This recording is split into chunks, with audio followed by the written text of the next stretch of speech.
Welcome to a brand new season of The Feral Folklorist with me, Papa G, where folklore, history, and real magic meet. This season we're digging into more folklore, tales of witchcraft, true crime, and even a little mythology. And now we're on every week with Feral Folk Tales, airing between the full podcast episodes. And don't forget, Season 1 is now a book, The Feral Folklorist, Hauntings, Hexes, and the Cursed South, available now on Amazon.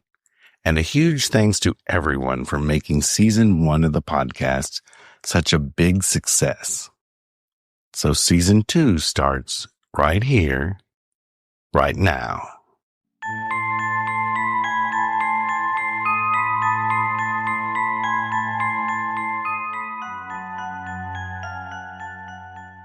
The first thing they tell you is where to put your hands. It sounds like a small thing, but in a 19th century parlor, it's the most important rule in the room. You sit down, you place your palms flat on the table, and then you touch pinkies with the person sitting next to you.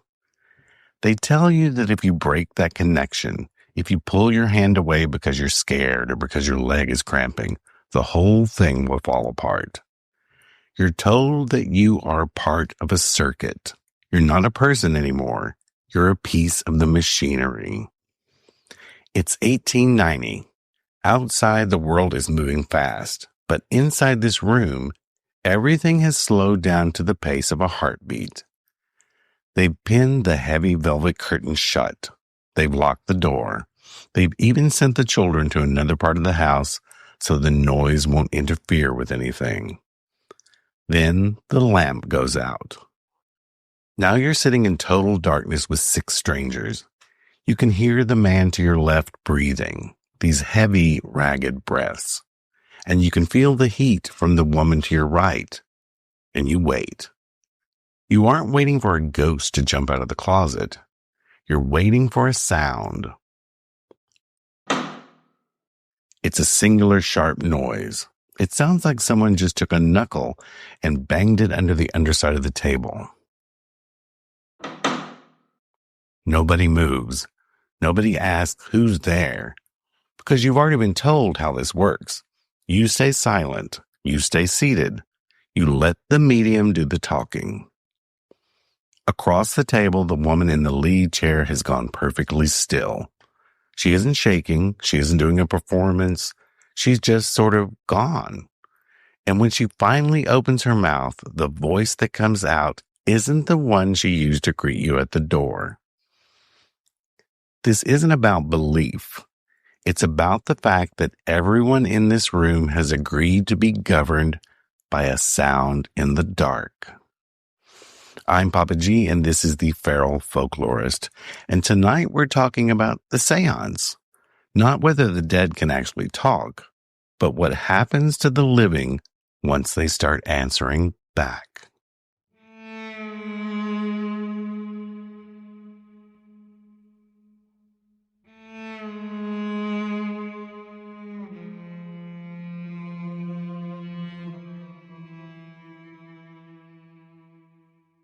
By the middle of the 19th century, a séance wasn't a mystery. It was a system. It had a specific set of tools and a clear code of conduct, and a very predictable cost. People didn't attend these seances because they were looking for a thrill. Usually they went because they were invited. That room we were just in back in 1890 didn't just appear out of nowhere. It was the result of something that had been taking shape for 40 years. So to understand where it started, we have to go back to the middle of the century. So in the 1850s, an invitation to a sitting carried some prestige to it. It was like a social summons, something you did not turn down. We use the word séance now like it's something more mystical, but the word itself, it comes from the French and it just means a sitting. That's the most honest way to describe it. It wasn't a stage show. It wasn't a performance. It was the physical act of staying in your chair long enough for the room to change. It was a test on how long you could stay still. Before the Fox sisters, spirit contact was a private, messy burden. It happened in dreams or out in the woods. It happened to people the neighbors called unsettled. But in 1848, in a little house in Hydesville, New York, Margaret and Kate Fox changed the game. They moved the dead out of the cemetery and right into the middle of the parlor. They gave the spirits a language anyone could hear, the rap. It was a telegraph for the grieving.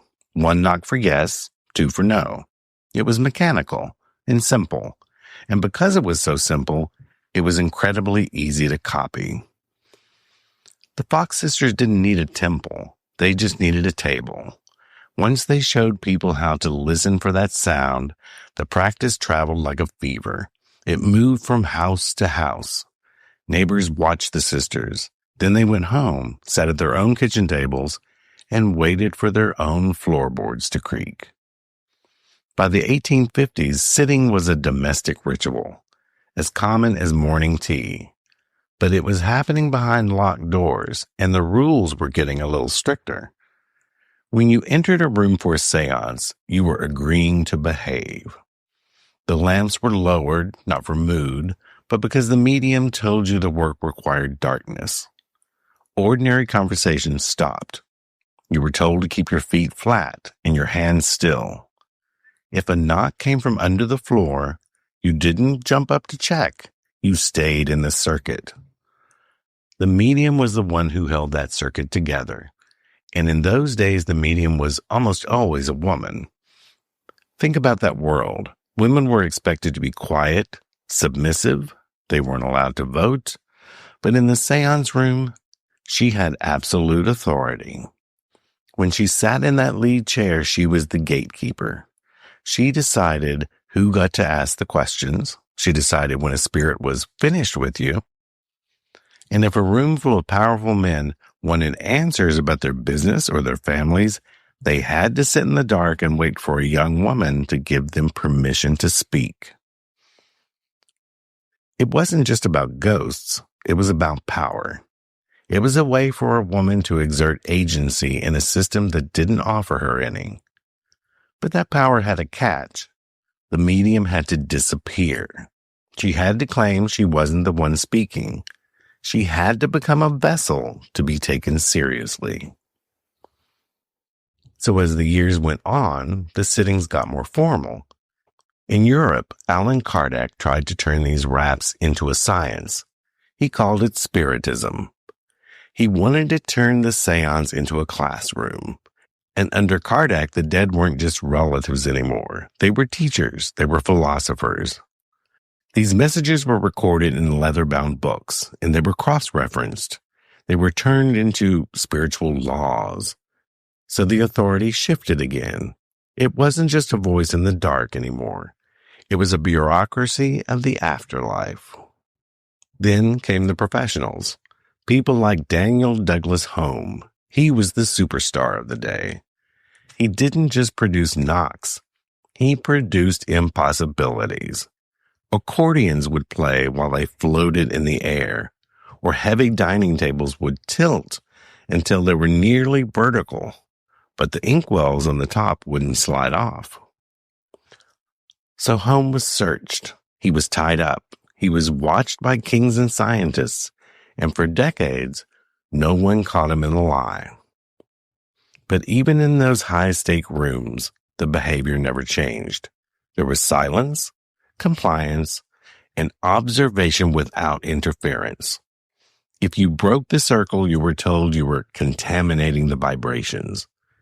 So if you brought a lantern with you so you could see what was happening, you were told you were putting the medium's life at risk. The ritual was built to protect itself from the skeptic. It rewarded the person who stayed still, and it punished the person who moved. Think about the social pressure. You're in a room with your neighbors, your boss, and your spouse, and it's pitch black. Someone starts crying because they think they hear their dead child. Are you really going to be the one to stand up and call it a trick? Are you going to be the one to ruin the only comfort your friend has found in years? Most people didn't. They sat, they listened, and they kept quiet. By the 1870s, the seance had become a strange battlefield. Florence Cook would materialize spirits, figures made of white gauze that would walk around the room and touch the guests. To prove it was real, Florence would be tied to a chair inside a wooden cabinet with her thumbs bound in silk thread. It was a performance of vulnerability, and it worked. The men in the room felt very protective over her, which made them even less likely to question the spirit walking among them. But the pushback was coming. It didn't come from scientists. It came from performers. Harry Houdini is the name everyone knows. He went to countless seances after his mother died, wanting to believe, but never found any evidence of it being real. So he turned to becoming a professional skeptic of them and set out to expose the frauds. He didn't care about philosophy. He cared about the mechanics of it. He knew how to hide a bell in a coat. He knew how to make a table wrap by popping a toe joint, like Margaret Fox had done.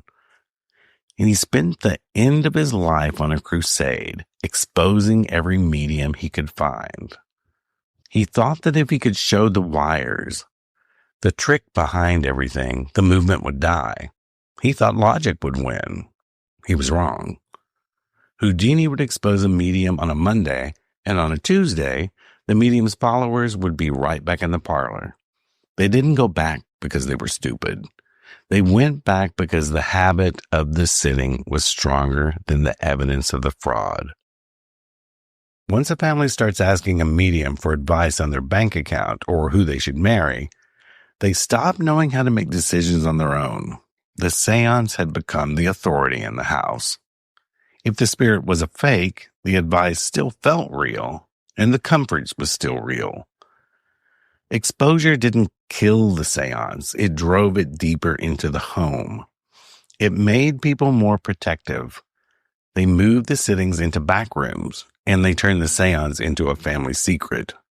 And this is where folklore lives. Not in the ectoplasm. It's in the families that wouldn't even fix a roof without asking the spirits for permission first. They stopped trusting their own minds. They just trusted the knock. And once you're in that habit, you don't even realize you're just sitting in the dark, expecting a sound to tell you how to live. The seance survived because it organized the home. It gave people a reason to sit together in the silence.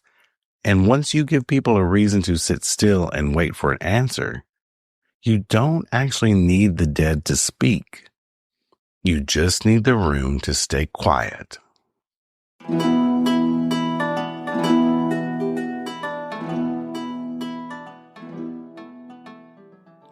From a magical standpoint, a seance was never about belief. It was about permission. Think about your front door. You don't leave it standing wide open in the middle of the night just because you're curious about who's walking the street. You know exactly what would happen. Every drifter, every stray dog, and every person looking for something to take would eventually find their way into your kitchen. A seance is no different. In folk magic, we don't call this a summoning or a conjuring, because a summoning is when you're the boss. You call up something, you put it in a contained field, and you tell it exactly what you want. You hold the leash, and you've got your magical backups. You've got iron, you've got salt, and you've got an exit strategy. But a seance, that's an invitation for a squatter. The moment you sit down at the table and touch pinkies, you aren't just asking for your dead mother. You're opening a vein. You're telling the universe that your own judgment isn't enough, and you're willing to let a sound in the dark tell you what to do next. You're creating this vacuum, and in magic, a vacuum never stays empty for long. That's why seances always felt so heavy. It wasn't ghostly energy or some beautiful spiritual presence.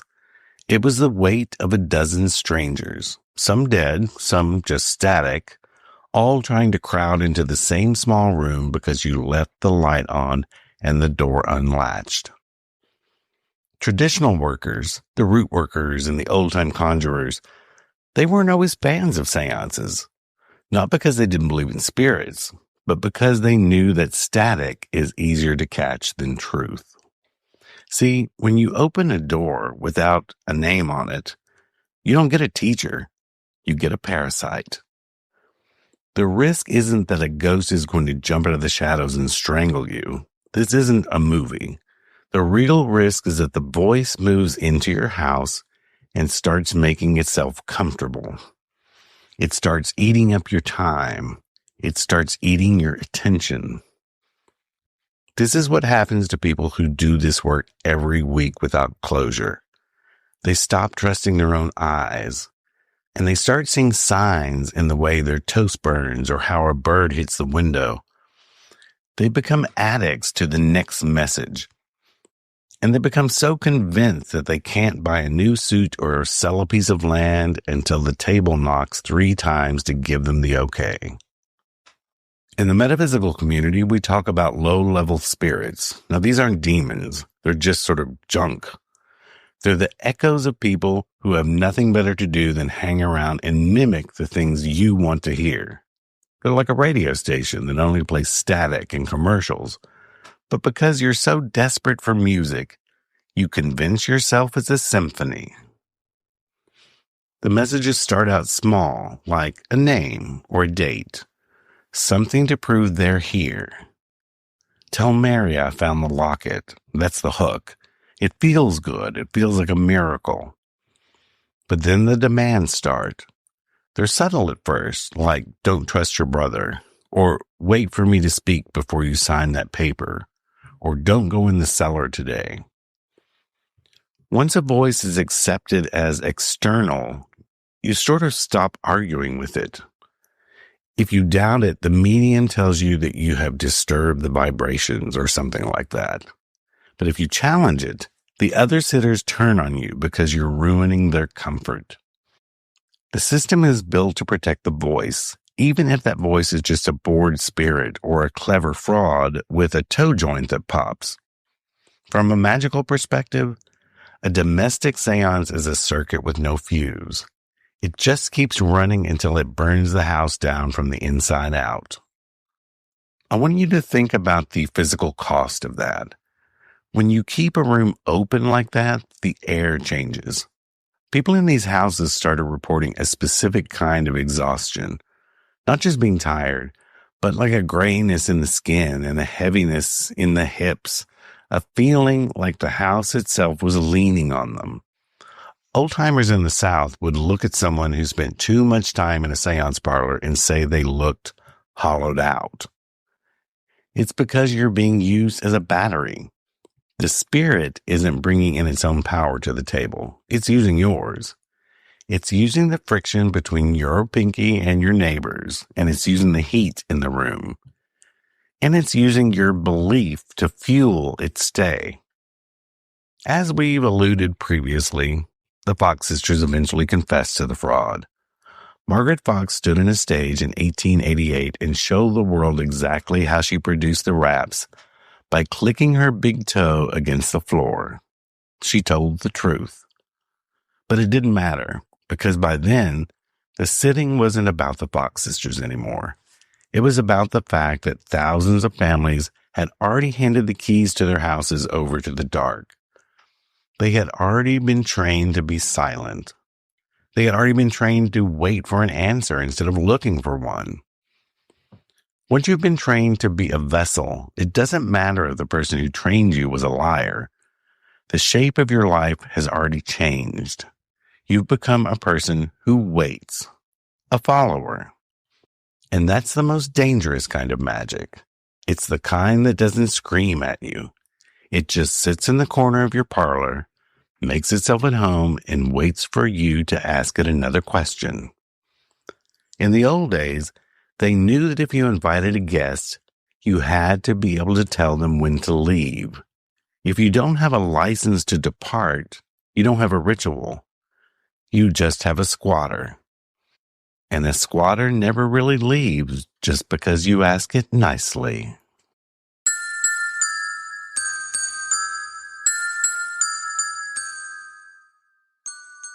The thing about a voice in the dark is that it doesn't stay in the dark.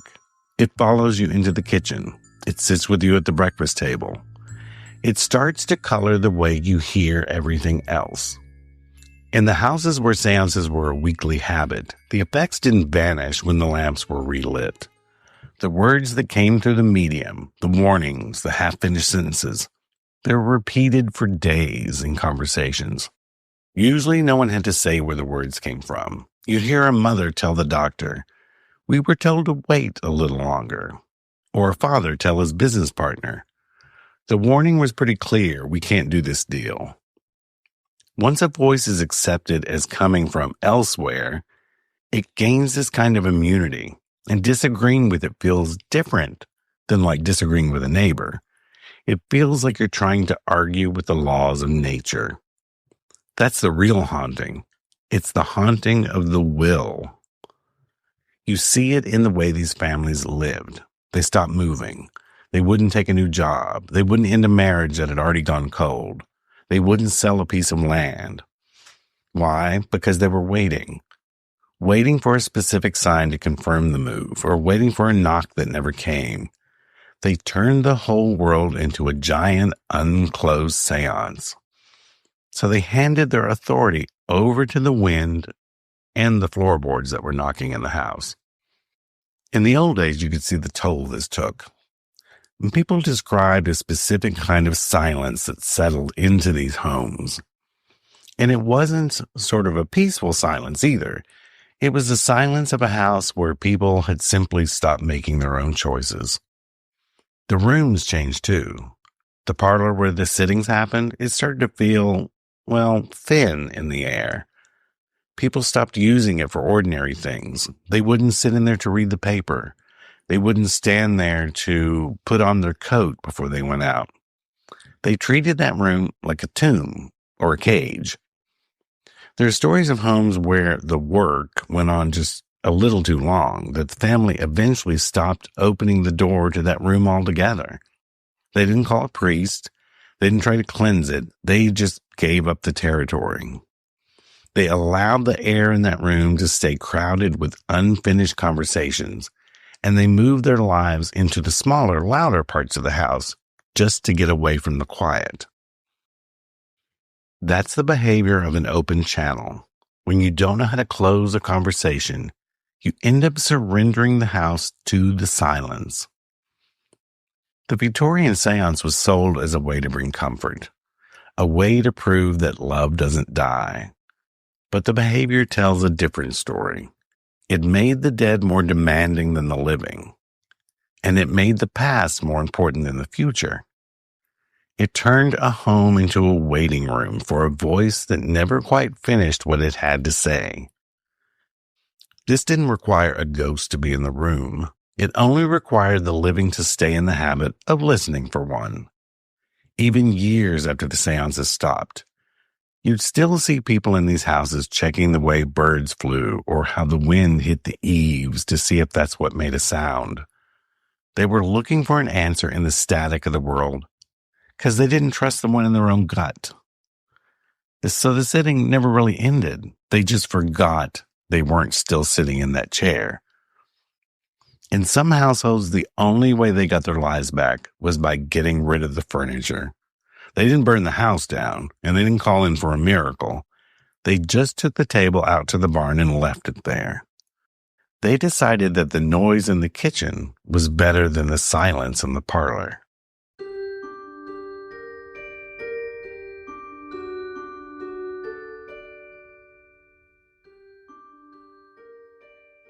When the seance started to cost more than the household could afford to pay, because by now mediums were charging, people didn't look for an apology from the dead, or their permission or a knock. They looked for a way to stop the bleeding. The first thing that happened was a change in the language. The questions just stopped being asked. The invitations were no longer sent out. So in a domestic setting, the most powerful thing you can do to a system is stop feeding it your attention. People began by reclaiming the room. So if the parlor had been set aside for the seance, they moved the ordinary life back into it. They brought in their mending. They brought in their children. They lit the lamps at the hour that they used to blow them out. but sometimes the silence of the room was too heavy for a lamp to fix it. In those cases, the furniture had to go. There are records of families taking the sitting table and moving it out of the house entirely. They didn't always burn it. Sometimes they just put it in a shed or sold it to a stranger who didn't know its history. The point wasn't to destroy the wood. It was about breaking the habit of sitting around it. When they removed that tool, they removed the behavior that followed it. In the South and up in the mountains, they would use iron to mark the end of the spiritual conversation. Some see this in the Appalachians. It's also used to keep away fairies. So they didn't really do this with a big flourish. They just wanted iron to be in the room. They would drive things like a small iron nail into the underside of the table, or they placed a pair of iron shears closed tight on the shelf, like where maybe the slates were or the papers that had been used to do automatic writing. It was sort of a physical no, like a boundary made out of metal. If the medium was a member of the family, though, the closure was harder. It required a collective refusal. The family just stopped listening to them. They stopped reacting when the voice changed. They treated the trance like it was a sickness that just needed to be quietly left alone and ignored. What they did was reasserted the rules of the living and left behind those of the dead. When a professional worker was brought in to reset a house, they didn't come to talk about spirits. They came to talk to the survivors. They'd wash the floors with vinegar and salt, not necessarily to cleanse the energy, but to signal a reset of the space. They would open the windows, sometimes leave them open all night. It also let in the street noise back in. They made the room loud again and made it to be a common thing for there to be noise or movement or laughter or conversation in the room. But the goal was always the same: to turn the parlor back into a parlor, to move the authority back into the hands of the people who had to pay the bills and keep the fires lit. Folklore tells us that a door only stays open if someone is standing there holding it. Once you let go of the handle, the world tends to right itself. I'm Papa G, and this has been the Feral Folklorist. And next time, we're talking about stitched under pressure, sewing sickness, and the magic of fabric. We'll look at how thread, cloth, and repetition turned ordinary sewing into spellcraft, and why some things stitched under the wrong conditions never go back into use. So until then, keep your hands off the table, and remember that if you're waiting for a sign to tell you how to live, you've already given up the lead chair.